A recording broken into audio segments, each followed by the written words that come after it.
Reckless talk. Son of a bastard. Hey, reckless talk. But I got expensive habits. Don't step in salt.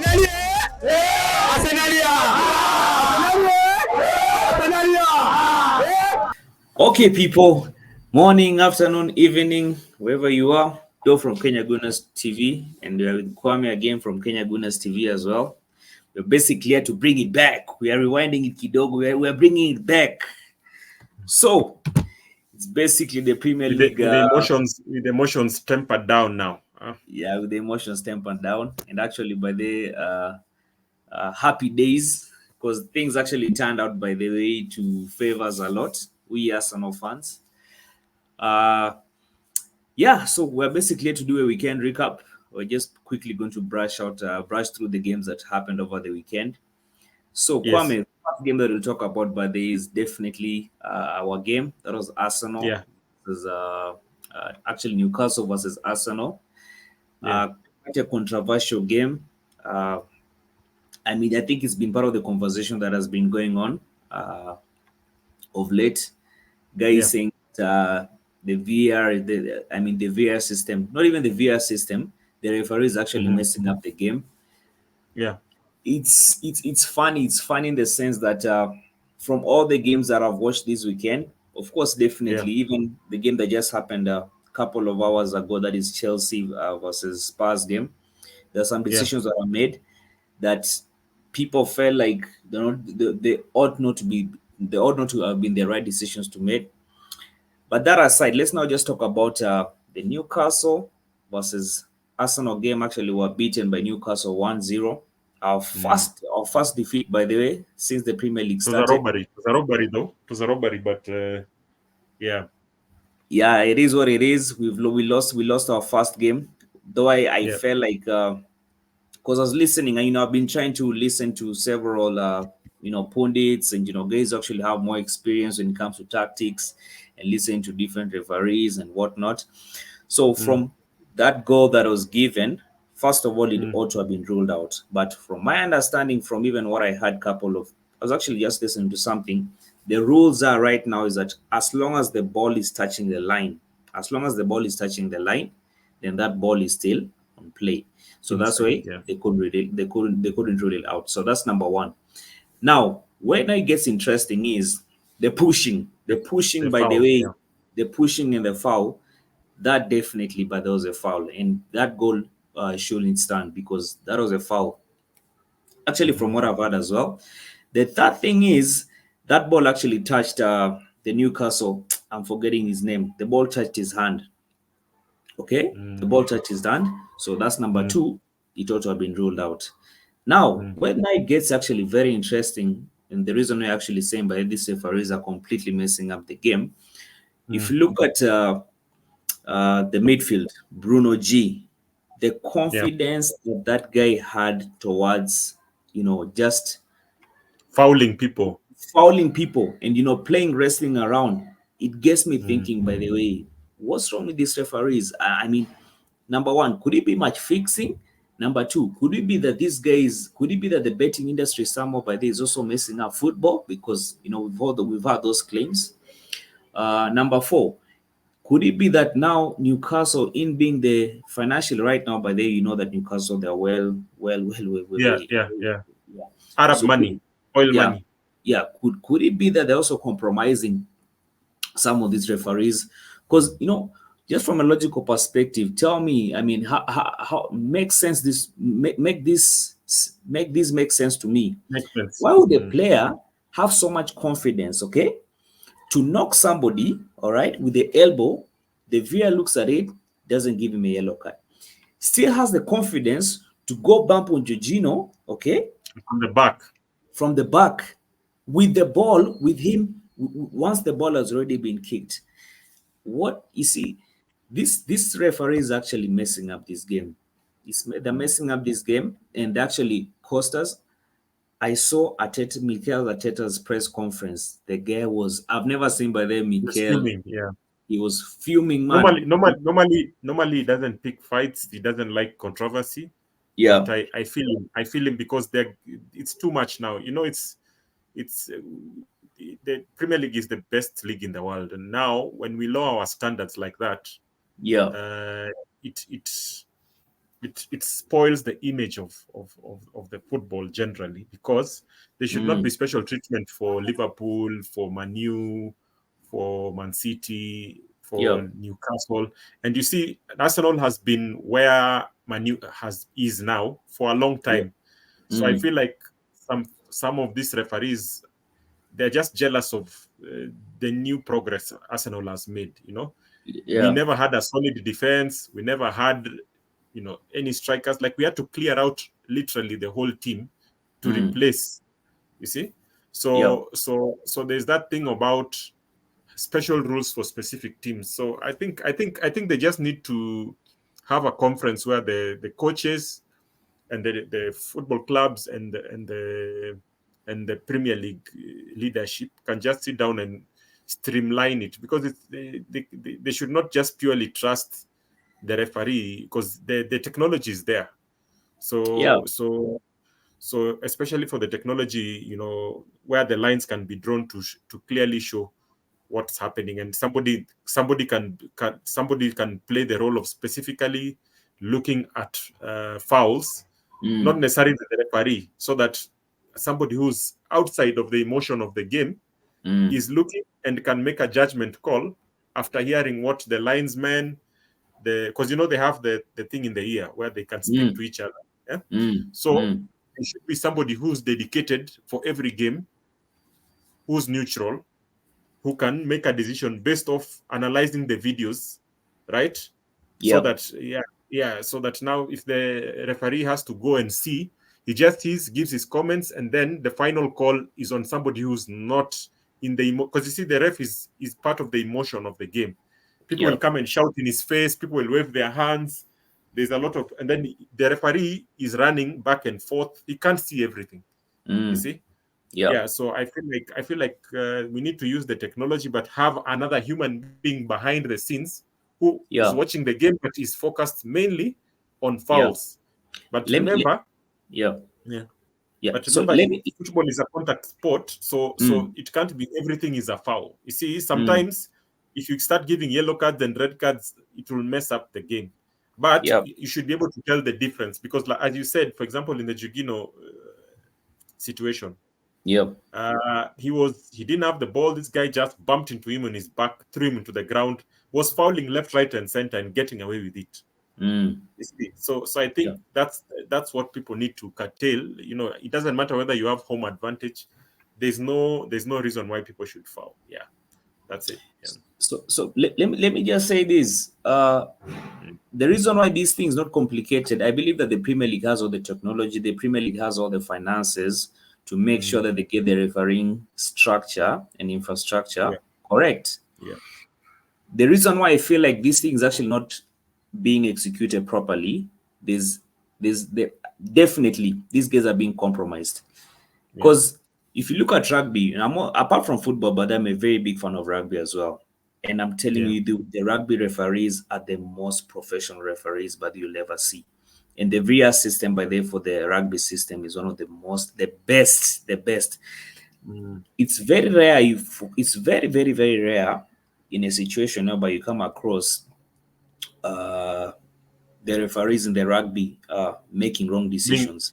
They always make the good decisions. Why? Is because somehow they're not compromised. There's fairness in rugby. And, there's just professionalism, but in rugby. But you see, what really now, especially we fans are the ones who hurt more, because we invest a lot of emotions. We invest a lot of emotions in this team for just an individual, but they to come and decide on your fate. Forget about it. Forget about the fans. As much as we fans by the heart, I'm imagining the coach. Can you imagine by the coach? These guys work hard. The coach and the players, they work hard by the to make sure they set up the team for just an individual, for somebody somewhere, by the way, because he has the money to decide their fate. Now look at it from this perspective. Kwame, these 3 points that we lost could actually be a factor whether they're going to win the Premier League or not. What's the business of it? Right? These 3 points that Liverpool lost could also be a factor if they might win the Premier League. Okay? or be in the top 4. These decisions are actually very, very expensive, and they're costing players. They're costing the coaches. It's just messing up football. But now, looking at it from this perspective, and actually, you fans, let us know what you think. Kwame, also let me know what you think as well. What should be done moving forward? Because we're sick and tired. We're sick and tired of this issue whereby you come, you apologize, then life goes on. But the 3 points still stand. Something needs to be done, by the way. Something needs to be done. And my solution would be, I think once a decision has been made, reversing it is difficult. So what I think is, as I said, this is all the stakeholders need to come into one place. This means the football clubs, the referees, and do the best practice. As you said, in rugby, they're doing it well. Leave alone that in places like Germany, La Liga, it's a bit better. You see? Yeah. So it's here in the Premier League, they want to create a tradition of, bad decisions. So and you don't want to do that for the best league in the world. So I feel before it gets out of hand, of course, the coaches don't want to look like they're attacking the referees because they'll be putting a lot of pressure on the referees. Yeah. So I feel like a clear framework. You see, like the way you mentioned of rugby, they should sit down, create a clear framework, and somebody should assist in that final decision because the referee is running back and forth. Yeah. There's a lot of emotion on the field. The fans are shouting, the players are shouting, the coach is waving his hands. Kwame, just a second. There's somebody on my door. I'll be back in a moment. Just a second. All right. So the thing is this. I think we've emphasized quite so much on this VAR thing. Of course, let's not just victimize ourselves as Arsenal fans. It's affecting everybody. It's affecting everybody all around. So now let's focus on the game. The Arsenal game versus Newcastle. Yes, least case, I think what to have drawn by those guys. But I can't also say we played well. We had quite some poor players. Like the moment I told you, and I think I've emphasized this in all the videos. I think you guys can see what I've said all through. The moment I saw Eugene in the midfield, that's the moment I knew something is not right. You saw the way Rice was working hard. Our defense was well organized. Apart from the silly mistake that Ben White did. I don't know what's been happening with Ben White. You see, the moment the ball is still in play, I mean, just make sure don't switch off. Ensure you finish the whole thing. Just ensure, man, you finish your job. Yeah. So I felt like our players, as much as we ought not to have lost that game, but our players also didn't play. They also didn't play much. Didn't play well. Can I say something? Yeah. I'd just like to summarize so that, because I don't think Arsenal's problems are as bad as they were during Mustafi period. I think what is making us look so bad is because we are struggling so much in attack. And then there are some positions that are weak. Like where Zinchenko plays left back, is a weak link defensively. He's good in the offense, but he's not the best in defending, right? Yeah. So one thing is clear is we need somebody in the left back position that can play as good as White on the other side, right? Yeah. Just as a backup. But although that's not so much as a priority because what's his name? Tomiyasu can play there for the time being. You can't replace everyone at the same time. Right? Yeah. So the priority side places Bukayo Saka's side, striker. Right? Yeah. At least for January. Then in the summer, we need to let go of all the useless midfielders. Juninho, Fabio Vieira, Elneny. If we there are 3 or 4, and Smith Rowe. Yep. I think if we get rid of those 4 people and get 2 high class, then we'll do. We've made one thing is clear. We made a bad decision with Havertz because you remember Bissouma was supposed to come to Arsenal for £20 million. Let me tell you one thing. We let go of him, and he wanted to come to Arsenal. £20 million. What did we do? We went for Lokonga. Remember, Lokonga is still in our books. So we have 4 or 5 players that are useless. Nuno Tavares. we have a good first 11, but Tavares we've already sold. We have a good first 11, but we don't have a good second 11. So that in as far as players are concerned, have a backup for Saka. He's being overworked. Have a backup for striker. If we have some extra money in midfield, get somebody to support Odegaard, who is powerful, preferably a Brazilian. We can get a cheap Brazilian option with flair and good passing, so that Odegaard doesn't have to do the playmaking alone. You see? Yeah. So that actually, Kwame, let me just interject here. You said we have quite a number of players who are more like deadweight. But remember, we also have players who are actually on loan. Lokonga is still on loan at Crystal Palace. Nuno Tavares they are also deadweight. That's what I mean. So all those people can be sold. We don't need to have them in our books. Lokonga sell. Anybody who's on loan who's not performing, we sell. If they can't come in and play in the first team, let's combine them. If there are 6, 7, 8 players, all that money, let's get that money. Then get at least even 2 solid players. You see, 2 solid, because you see, in Declan Rice is worth the money. There's no use of having 3, 4, 5 players who are not contributing anything. Declan Rice is playing like 4 people. But you see him, he's there as a box-to-box number 6. You see, he's not necessarily attacking. He's learning to join the attack, but his role is covering the defenders. You see, and being the security and protecting. So we need those are the replacements we need. The other thing is Arteta needs to sit down with his team before the next summer. We need to improve our injury record. We need to get profiles like Declan Rice, players who rarely get injured.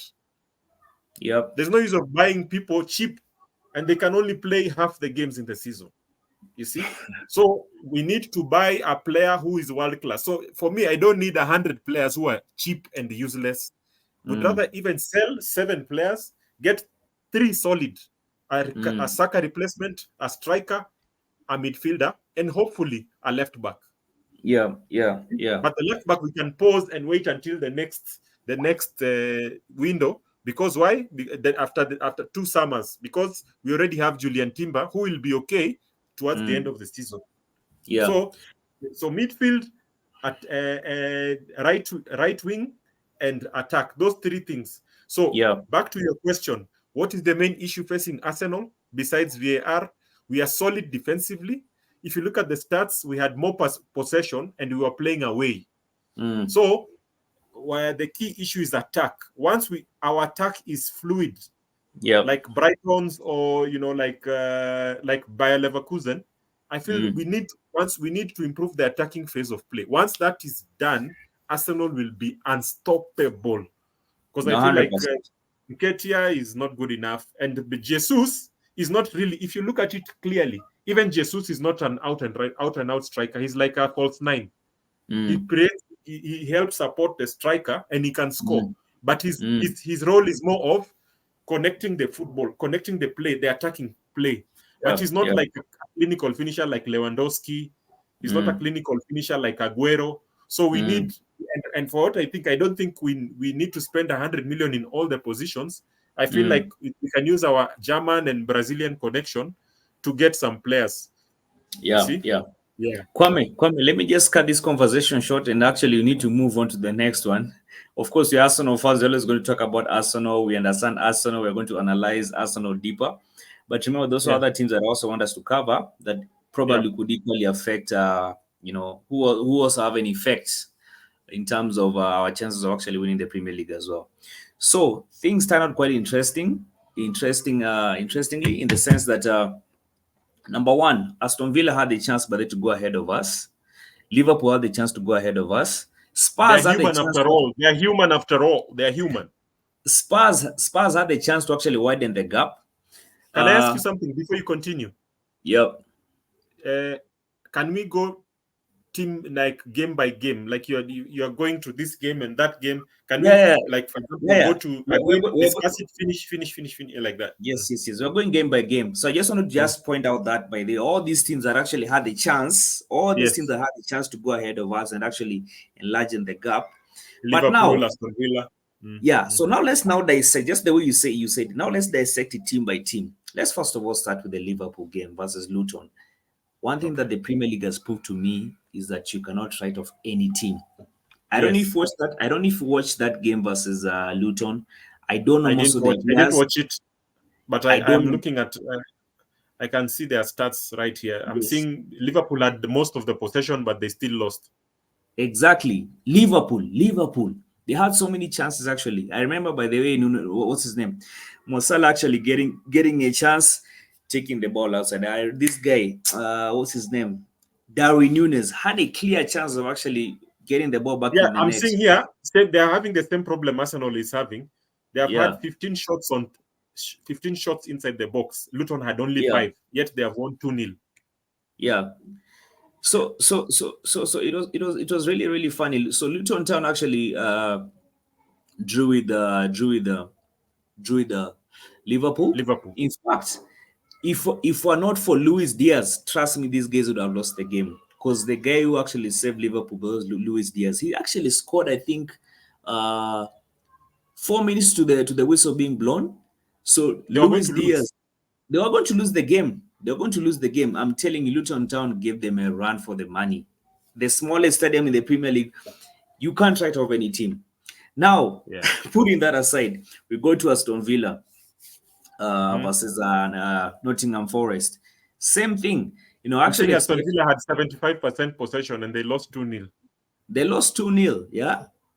Yeah. And the way Aston Villa right now is, nobody expected Aston Villa but to lose against these small teams. So can I give you a funny statistic on the game of Aston Villa? Yeah. They both had shots on target, 3 each, but Nottingham scored 2. Yeah. Only 3 shots on target for both teams for the whole game. Yeah. So you're saying why all of these people have the same problem Arsenal have. If you're not clinical in front of goal, you cannot guarantee. And that's why if we don't change things in January or between now and January, Man City will win this clean, because Man City doesn't have this type of problems. Yeah. All the departments are sorted. The defense is sorted. The midfield is sorted. The striking position, everything is sorted. Yeah. You see, that's like you said, that is what differentiates between a team that is going to win the Premier League and a team that is not going to. If you don't sort one department out, then how can you compete with the team that has all the departments set? Their defense is okay, their midfield is okay, their striking position is okay, their subs, the replacements are perfectly all right. To be honest, Kwame, by there, I'm really starting to doubt by if you're really going to win the Premier League. For some reason, for me, I feel because of the Champions League and the which is the other cup we are playing. There's the Premier League, FA Cup. Yeah. I feel like Man City has already lost some games, right? Yeah, they've lost 2 games. Of course, us and Wolves. Yeah. Yes. So my main issue is the goals we are scoring. So I feel like for Man City, because they won everything last season, winning, they are really looking for the motivation, though they are not as scrappy as these other teams in terms of scoring. So I feel like if Arsenal buy a striker and they perform well in the December season, so I'm hoping that in the December season, because the games are so many, we have Partey back. By the way, another person we should sell is Partey. Not because he's bad, because he plays very few games. He's a liability. So if all those players, when you look at Lokonga, when you look at there's this other guy who's played in the championship, like we have like about 7 players that are dead weight. You see? Yeah. Some of them are good, like Smith Rowe might has a chance, but we've given him enough chance. So for me, I'm thinking we can't keep on giving chances, and we want to win the Premier League or the Champions League. Let's just take these 7 players, sell them, and replace them even with 3 solid people who don't get injured all the time. And even if it means firing the whole medical squad, medical team, and bringing in new people who can help, prevent injuries, and then we make sure that any new players we buy are not injury prone based on their records. because so far Arsenal is just managing injuries. Jesus, Partey, Smith Rowe, like everybody injured. Yeah, Kwame, let me just take this conversation, deviate from Arsenal Back a to bit. Aston Now Villa. we go to Chelsea versus. But I think the Aston Villa game they actually beaten. What have you summarized on Aston Villa versus Nottingham? What is your summary of it?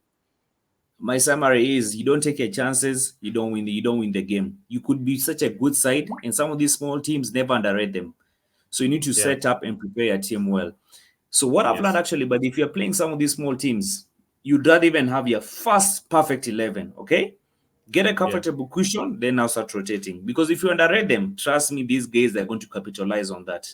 Yeah. Now, because my charge is actually almost done, and we have problems with the KPLC. Punctured if I'm not wrong. We have the game that actually one of the best games I think I watched this season. Chelsea, actually Spurs versus Chelsea. Oh, and Kwame, I think I even called you immediately. I think immediately the game that immediately these guys were beaten. I called you and told you these guys are just one injury away. And look at it. They now have we had predicted this with you during the beginning of the season. You remember we said when we were having the predictions.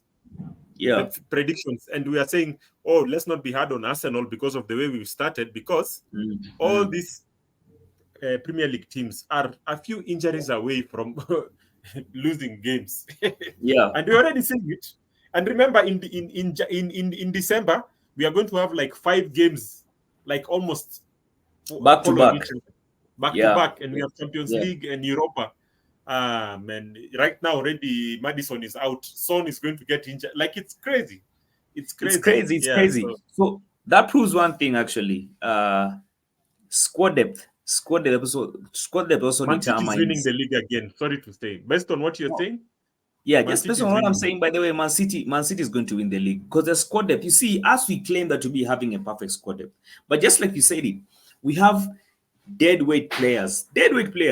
You know, squad depth is a matter of when we change the first 11, we look average, whether it's Champions League or Premier League. Even Carabao Cup, the one that we just bundled out by the last week. Look how we played so poorly. By West Ham, yeah. So it's squad depth, but it's something that I think we have it, but it's not the players that we have. Like you say, they're bang average, very, very, very average. They're not the kind of guys actually to make us win something. So now, Chelsea were beaten by. Spurs were beaten by Chelsea 4-1. Yes. Finally, and there was a red card. There was a red card. 2 red cards. Those guys got. Spurs got so much ahead of themselves. I've been listening to these guys talk expressions. I'm sure expressions. On emotion. Yeah, they got so ahead of themselves, and I'm actually glad. By the way, Pochettino. Why do you look happy, my brother? Why do you look happy? You look too. You're too happy. It's not good. No, I look happy because things have somehow, by the way, favored us. Despite the fact that we are wrong, things are somewhat favored us. It is what it is. We move Karma is a bitch. Huh? Karma is a Karma is a. You remember how these guys are celebrating by the way when Liverpool got robbed? Spurs, bro. Karma is a bitch, man. So anyway, they have 2 red cards. So those 2 people are missing games, and Maddison is out, and Son is on the way to get hurt. Hopefully. It's a gone case. It's a gone case. So we move to Man U versus I don't know. That was lucky. I watched that highlights. Yeah, Man U versus Fulham. Lucky goal. Yeah, very lucky goal. Yeah. So it just goes to show you, Man U, as much as yes, they've won, but they still have problems. Number one, especially in the attacking side. Yeah. I've noticed, like, sorry to interrupt you, but I think there's a global problem for strikers. Like, there are no strikers. Most teams are struggling to find legit strikers. Yeah. But for some reason, Germany are very good at scouting strikers. And Italy. But there is a global, like most teams, they are good defense. They have a few good midfielders. but the struggle, like to get a world-class striker. Like right now, if I told you name 5 world-class strikers, that are on the market that you can see. I mean, apart from Osimhen, it's hard. It's hard to see like a proper. Lewandowski is old. He's difficult. in his 30s. Huh? Yeah, so I don't know what people are gonna do about striking department. Why do you think there's a shortage of strikers? Man, I don't know. Attacking midfielders and strikers like Iniesta's, Xavi's, like finding like solid attacking midfielders is so hard right now. So hard. So I don't understand.